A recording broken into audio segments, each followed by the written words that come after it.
Quality और consistent performance के लिए सिर्फ सिल्वर पंप्स एंड मोटर्स, नाम याद रखना। ઝડપથી કાફી ન્યૂઝમાં રહ્યો છે મીન્સ કે 10માંથી 5 ફોન અત્યારે જે એડવાઇઝરી માટે કે પછી લોકોને ક્વેશ્ચન માટે આવે છે કે વોડાફોન આઈડિયાના જ આવે છે. એટલે જ મેં તમને સવાલ વોડાફોન પૂછ્યો હતો. આઈડિયામાં હા ગેપ અપ થાય કે ગેપ ડાઉન બધાની ઇશ્યુ હોય છે. આજે ગેપ અપ થયો તો પણ ઇશ્યુ હતો, લાસ્ટ ટ્રેડિંગ સેશનમાં ગેપ ડાઉન હતો.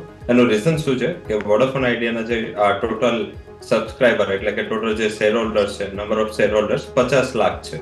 મીન્સ કે જેમાં ભારતી એરટેલ છે એમાં 6 લાખ છે.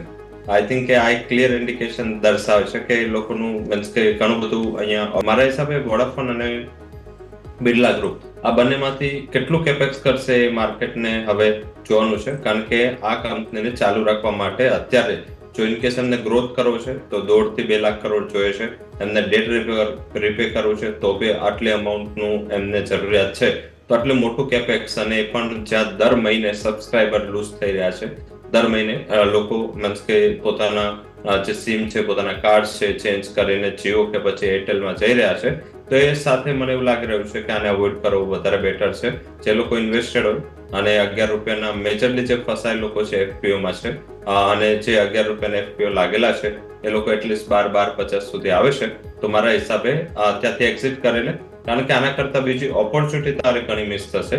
લાઈક ભારતી એક્સા છે, ભારતી એરટેલ છે, આ બધા જે સ્ટોક્સ છે અને ભવિષ્યમાં ઓપોર્ચ્યુનિટી ઘણી સ્ટ્રોંગ છે. તો આઈ થિંક ત્યાં એકવાર એટલીસ્ટ ઇન્વેસ્ટમેન્ટને શિફ્ટ કરી લેવું જોઈએ.